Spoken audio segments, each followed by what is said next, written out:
रूस की Sukhoi design bureau ने आखिरकार वो घोषणा कर दी है जिसका दुनिया भर के डिफेंस ऑब्जर्वर लंबे समय से इंतजार कर रहे थे। सुखोई ने साफ कहा है कि उसका 5वीं पीढ़ी का light tactical fighter Su-75 checkmate अपनी पहली उड़ान शुरुआती 2026 में भरेगा।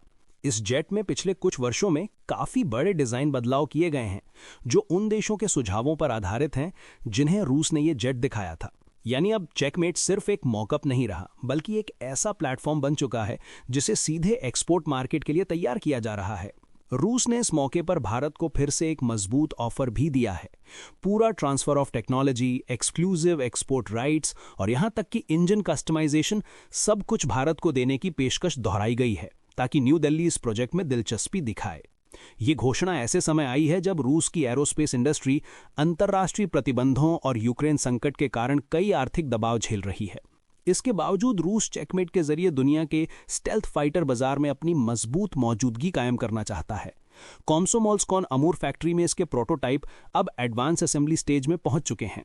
रूस का दावा है कि Su-75 F-35 और चीन के FC-31 जैसे जेट्स को चुनौती देने में सक्षम होगा और इसकी कीमत भी सिर्फ 50 से 60 मिलियन डॉलर प्रति यूनिट के बीच रहेगी, जो प्रतिस्पर्धियों की तुलना में काफी कम है। 2021 के एयर शो में जब पहली बार इसका फुल स्केल मॉकअप दिखाया गया था तब पूरी दुनिया का ध्यान इसी जेट पर टिक गया था, लेकिन 2023 में पहली उड़ान का वादा पूरा नहीं हो सका और प्रोजेक्ट में देरी हुई। अब सुखोई कहता है कि उन देरी के दौरान उसने डिजाइन को और ज्यादा व्यावहारिक, स्टेल्थी और कस्टमर फ्रेंडली बना दिया। 2022 और 23 के बीच विभिन्न देशों एशिया, मिडिल ईस्ट, अफ्रीका और लैटिन अमेरिका से मिले फीडबैक के आधार पर इसके एयरफ्रेम और सिस्टम्स में व्यापक बदलाव किए गए। इन बदलावों में एरोडायनामिक्स को बेहतर बनाया गया है, इसके फ्लैपेरॉन को बड़ा किया गया है, विंग के लीडिंग एज हिस्सों को लंबा किया गया है और टेल सेक्शन को फिर से डिजाइन किया गया है, जिससे इसकी स्टेल्थ क्षमता और हाई एंडर ऑफ अटैक प्रदर्शन दोनों में सुधार हुआ है। इसके अंदर अब मॉड्यूलर एवियोनिक्स और हथियार प्रणाली लगाई गई हैं जो Su-57 में इस्तेमाल हुए ओपन आर्किटेक्चर इलेक्ट्रॉनिक्स पर आधारित हैं।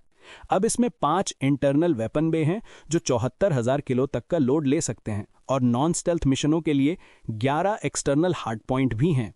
सुखोई ने डिजिटल सिमुलेशन और सुपर कंप्यूटर मॉडलिंग की मदद से कई बदलावों को जल्दी फाइनल किया, जिससे फिजिकल प्रोटोटाइप पर खर्च और समय दोनों कम हुए।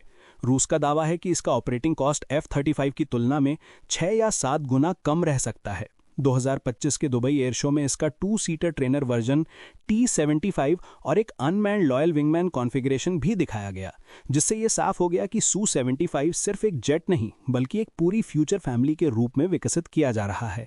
इसके पावर प्लांट की बात करें तो Su-75 में AL-41 F1 टर्बोफैन इंजन लगाया जाएगा जो 14,500 से 16,000 किलोग्राम तक का थ्रस्ट देता है। इस वजह से ये जेट मैक 1.8 से मैक 2 तक की स्पीड हासिल कर सकता है और लगभग 3,000 किलोमीटर का कॉम्बैट रेडियस देगा। इसमें सुपर क्रूज क्षमता भी होगी जो इसे 5th जेन कैटेगरी में मजबूती से खड़ा करती है। भारतीय संदर्भ की बात करें तो रूस लगातार ये कह रहा है कि भारत चाहे तो चेकमेट को भारत में ही बनाया जा सकता है, पूरा ट्रांसफर ऑफ टेक्नोलॉजी दिया जाएगा और यहां तक कि दुनिया भर में इसका एक्सपोर्ट अधिकार भी भारत को दिया जा सकता है। इससे हिंदुस्तान एरोनॉटिक्स लिमिटेड या कोई निजी भारतीय कंपनी दुनिया में Su-75 की एकमात्र असेंबली हब बन सकती है, बिल्कुल उसी तरह जैसे कभी Su-30 MKI के मामले में हुआ था।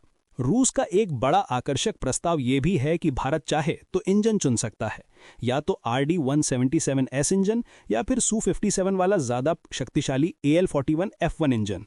रूस का कहना है कि यदि भारत इस प्रोजेक्ट में भाग लेता है तो इसकी कीमत भी वायुसेना की आवश्यकता के अनुसार कम की जा सकती है।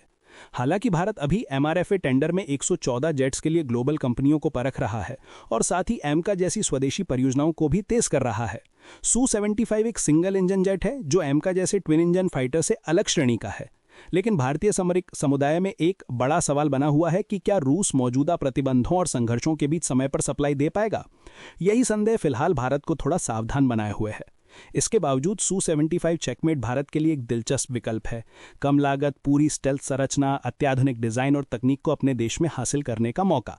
आने वाले महीनों में यह देखना रोचक होगा कि क्या भारत इस रूसी प्रस्ताव को गंभीरता से लेता है या फिर पश्चिमी विकल्पों और अपने घरेलू प्रोजेक्ट्स पर ही भरोसा बनाए रखता है।